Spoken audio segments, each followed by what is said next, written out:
and welcome to the ALG podcast. I am Frank McCaffrey. We're asking that you please subscribe.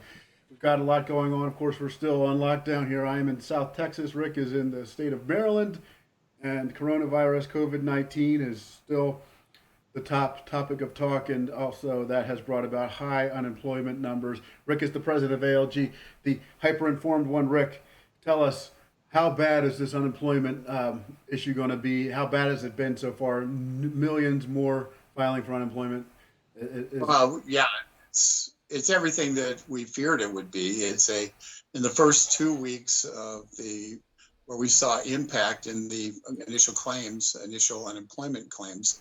Actually, there's 3 weeks we've seen impact. The first week we saw a jump of 50,000 from 220,000 unemployment insurance claims to 270,000. That was a big, giant jump. The next week, we saw a jump up to 3 million claims that week. The following week to 6 million more claims. The following week after that, 6.6 million claims. So here's what we got, folks. We have over 20 million people unemployed, probably 22 million people unemployed in the country. At the height of the Great Recession, we had about 15, 16 million people unemployed. We are now so now we are at a place where the next unemployment report will likely show us somewhere around 15 to 20% unemployment, and it will be, and all depending on what happens next week. But that's what we're looking at. That's what we have, and it is and quite honestly, we've gone in a month and a half from the best economy in terms of jobs in the history of our country. We had fewer people unemployed than any time since the year 2000. And there were tens of millions of more people in the workforce today than there was in the year 2000. And in a matter of 6 weeks, snapping a finger, because of social distancing, directly related to the China originated virus, that we're all well aware of, we now have massive unemployment, unlike anything we've seen since the Great Depression. Now, because people are locked in their basements and they're getting paid, most of them are getting paid unemployment, and the unemployment payments have gone up significantly, we're not really seeing the net effect of that in our day-to-day lives, but because everything's closed anyway. But when we get out of our basements and we're allowed to wander around again and actually go do normal commerce, I think people are going to be shocked by what they see with store closures and places they always assumed would always be open just being gone, just empty storefronts.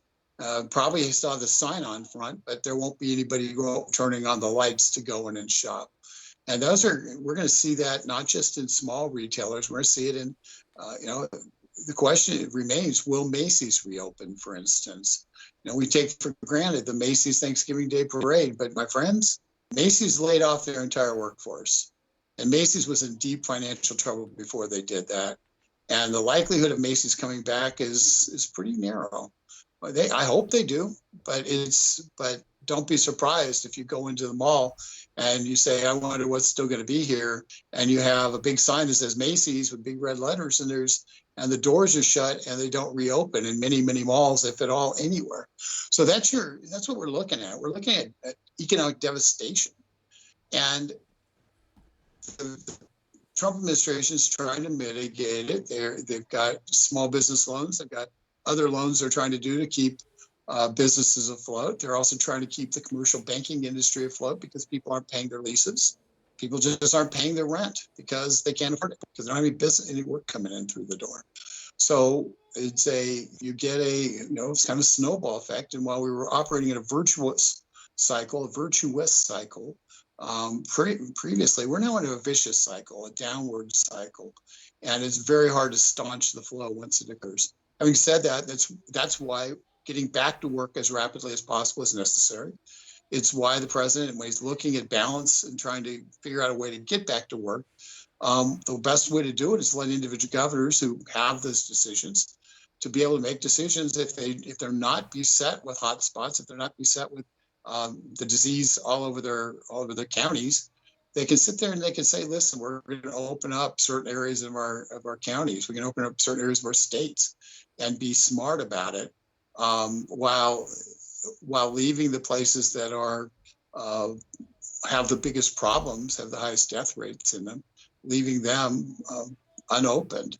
So that's bad news for New York City. It's bad news for northern New Jersey. But if you're sitting there, you're looking at it, you say, and you're Governor Cuomo, if there's no problem in the entire Western New York, if that problem's burnt out and is no longer exists, and the threat is negligible, or at that point, opening up Western New York for business probably makes sense.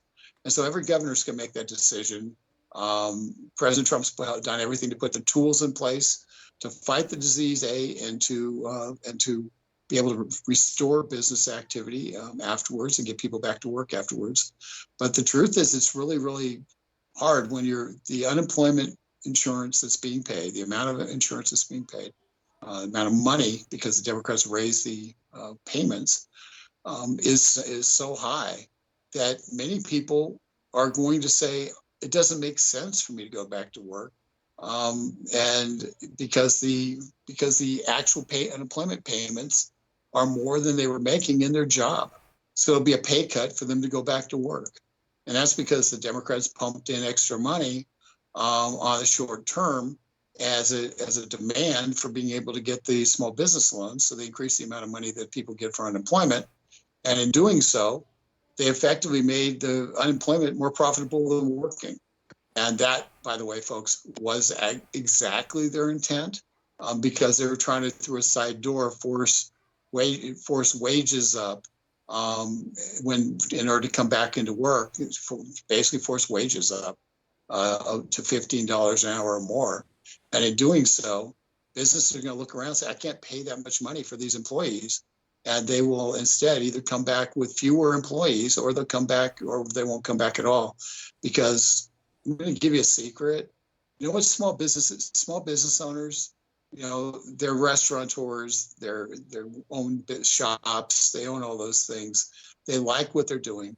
But ultimately, if they're not making money, it doesn't make a lot of sense for them to work 60, 70 hours a week to maintain a small business if they're not getting paid, if they're not making, and their pay is called the profit. So if there's no profit to the business, it doesn't make any sense to keep the business open. And with the higher labor costs that the Democrats are trying to impose, a lot of those businesses are saying, I can't make a living here. I can't make a living doing this. And I'm not going to pay money out of my pocket over a long period of time to make certain that a bunch of other people get paid when I don't get paid. It's not a charity. It's a business. And if the small business people can't make money, then guess what? That small business isn't going to exist. And the Democrats' efforts on the labor front are probably going to do more harm in terms of forcing small businesses not to reopen or not to hire as many people back as anything that this health emergency has done in terms of initially shutting doors. Okay, so now what is the president doing now as his attempt to provide aid to small business? How much is he pumping into that community right now? Well, the initial authorizations for about $350 billion in loans, and he's looking for another $250 billion in loan authorization from Congress. The challenge with the additional loan authorization isn't the request; it's probably needed. The challenge is what the cost will be, what Nancy Pelosi will attempt to make a condition for doing that. We know that she was willing to shut down, basically stop help from getting to people for a full week while she played around and tried to get money for the Kennedy Center and try to change the election laws in the nation. It's reasonable to assume she's going to go back and try to create a world where the election laws changes, which basically open the door for wholesale cheating nationwide. That election law changes would in fact be a price for additional help, and it's a price which is too high to pay. Another thing they're looking at is, and some people are saying, gee whiz, let's do a one size fits all payment plan for healthcare providers. So we have cost certainty. The problem with that is that, as Frank Pallone, the chairman of the House Energy and Commerce Committee, has said, this is a pathway to socialized medicine. Is Oh, it looks like we lost Rick here for a second, ladies and gentlemen, and we were talking about a number of things, including the small business. Rick, you're back. We lost you for a second there. Yeah, I know. Somebody called. One of the problems when you do this on your phone, but when you get a one size fits all medical billing, basically harms the medical providers. In California, where they did this, it ended up doing great damage to the California medical providers, and many went out of business, many moved out of state. And so what happened, the patients in California, the doctors they depended on weren't open. The urgent care centers weren't open. There are a shortage of various health providers like anesthesiologists and the like. And so you end up creating a shortage because if people cannot make money plying their trade, they're not going to ply their trade. And the Democrats think that they can just dictate how much you're going to get paid, and it doesn't matter. Nothing, the cost of doing business doesn't matter. They're just going to say, this is how much we're willing to pay. You have to take it. They don't understand how market economics works. And as a result, if they do this, and a goal to get forward to Medicare for all, what they'll effectively do is drive a lot of doctors and other health care providers out of business.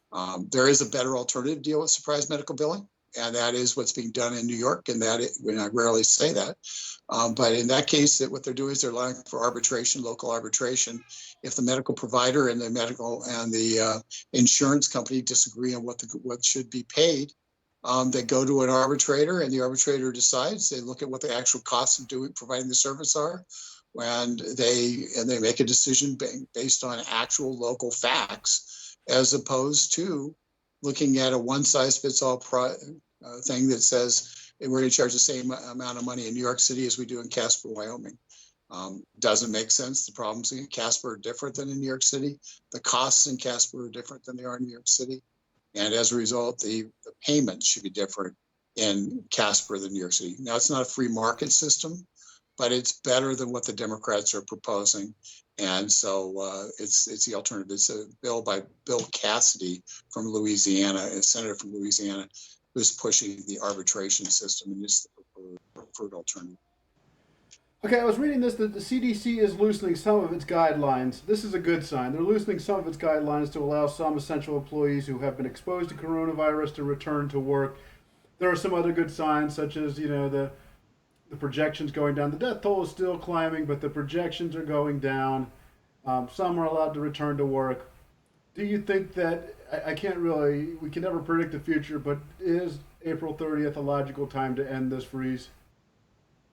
I think April 30th is the time when the guidelines from the president should provide a lot more flexibility for state governors to take a look at what's happening in their state and in regions in their state, so that they can say, if we've got a hot spot in Dallas, I don't know if you do or not, but let's say hypothetically you have a hot spot in Dallas, but all of South Texas is pretty much in good shape, then you sit there and you allow the people in South Texas to go resume activity as normal. Because once again, one size fits all nationwide solutions don't make any sense. And similarly, in big states like Texas, or even states, smaller states like Maryland, the situation in Western Maryland is dramatically different than the situation in Baltimore. So why would you create the same rules for Baltimore as you would for Western Maryland, where there are extraordinarily few cases? And oh, by the way, because people don't live on top of one another, they're already engaged in social distancing for all intents and purposes. So it's we see the difference between rural and urban America, and to put guidelines in place that allow for governors to make those kind of county by county decisions, or even region by region decisions, would make sense. Because the sad truth is, Frank, if the federal government has got basic, pretty hardcore clampdown guidance, then governors will take enormous amount of political heat if they don't go at least with that. In many cases, they go further. But if the federal government gives some guidance that's a little less, that allows for flexibility, really emphasizes flexibility in terms of getting back to work as a priority, then the governors can provide that balance test for their own communities, and they can make decisions, and then they can be held accountable to the people who elected them, their constituents. If they choose to shut down, kill the entire economy in their state out of fear, then they make a decision, and they pay the price on election day. So that's what we hope will happen is by April 30th, that some localities, the governors will start opening up. So a lot of localities, and obviously New York City's not going to open up. North Jersey isn't going to open up. There'll still be hot spots there, and there'll be hot spots elsewhere in the country. But here's the truth: we expect a grand total, based on the latest projection, about 7,200 deaths in the month of May. And while that is a huge number of people who die of this disease, it is a far cry from what the projections were a month ago.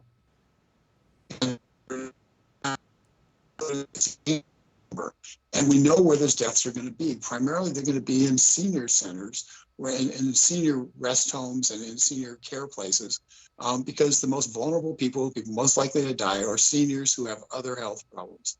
So that's where the problems are going to be. And so we need to focus our attention on those areas to try to ensure that the seniors are safe, that the people who are most vulnerable are safe, without destroying and burning down the village all around them.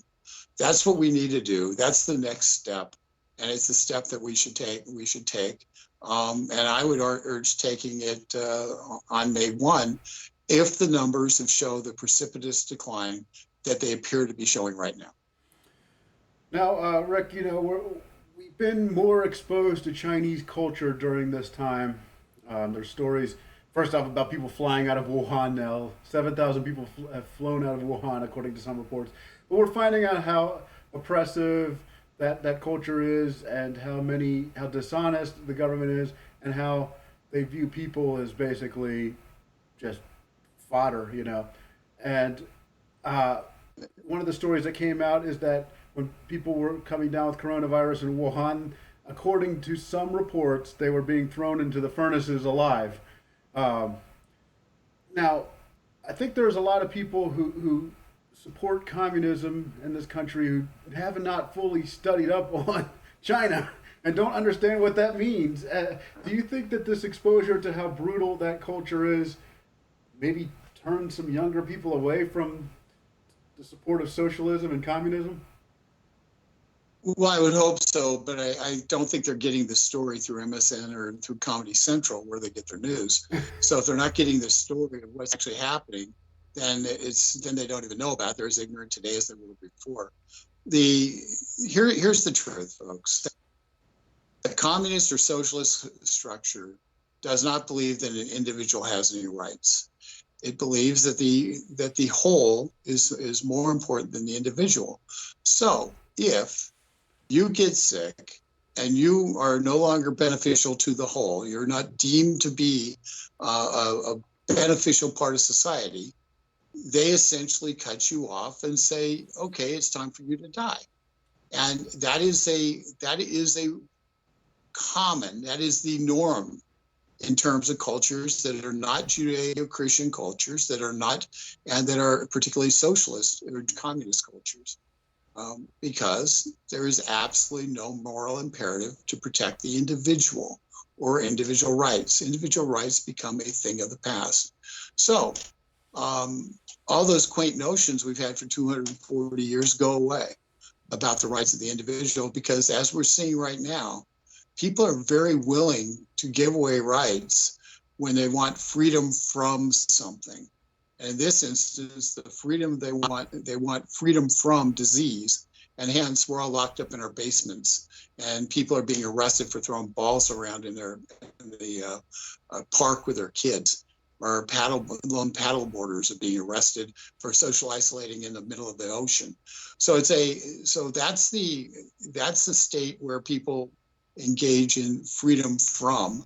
as opposed to our norm. Our norm is freedom to express ourselves, freedom to religion, freedom to vote, freedom to own a gun, freedom to do all, to assemble, freedom to do all these things that we've taken for granted for so many years. And yet now, freedom of speech, freedom to speak our minds. And now in a politically correct world that we're living in, those are all under attack because we need to be free from words that hurt, free from somebody who might transmit a virus to us, freedom from any kind of violence, which in this case, which might be interpreted as being owning a gun. So you have all these things that people want to be free from. And anytime somebody wants to be free from something, they mean they want to be free from you exercising your rights. And that is how a country changes from one that is free to one that says they're free from. And when we're free, we used to look at the world as we were free. What we were free from was a government taking away our liberties. And now, when you're free, but now they want to be free from those liberties themselves and the individuals that exercise them, and they want the government to take over those liberties. And that's the two sides of the coin. And freedom does not exist. Individual rights do not exist in a socialized world, in a socialism world. It does not exist in a communist world. And so while I don't know if the Chinese threw live people into incinerators or not, what I do know is that they spent 3 months lying about this virus. They told the world that it wasn't communicative. They lied over and over and over again to the world and encouraged the world to accept the virus, accept people from China, and not do anything. And they didn't share any data so the scientists around the world could be prepared for it. And so when this virus, as it inevitably would, when you don't restrict travel out of the place that has the virus, when it spread all over the world, and the Chinese were sitting there pushing, any talk about the virus was anti-China and was somehow racist, and they had their Democrat colleagues like Nancy Pelosi saying, show that Trump that we're not racist. Go to the Chinese New Year festival, and everybody needs to turn out for that. Well, guess what? Who's surprised that that you end up with massive problems because we basically did festivals deliberately into the virus. It was stupid. It was politically correct, but it was directly resulted from China lying up front because they don't care about human life. They care about advancing their power, and by unleashing this on the world, destroying the rest of the world's economies, China hopes to emerge as, even though I'm not arguing this was on purpose, but they're taking advantage of a situation. They hope to emerge as the one-eyed man in the land of the blind with their economy the only one left standing. That's what they're doing. That's what they're succeeding in doing. And if we don't get back to work, they will be the dominant power in the world, and freedom will be a thing of the past. Scary, scary thought, Rick. Well, we thank you, the hyper-informed one. I'm not happy. Something happy. Somebody say something happy. Okay. So let me give you some hope here. The hope is freedom. God's in control. Okay, folks. We're heading into, this is Maundy, Thursday. It celebrates Jesus doing the Last Supper. It is when Jesus tells people about his blood and how he's going to spill his blood for us. And and what it means. Every time you take communion, you're celebrating the Last Supper.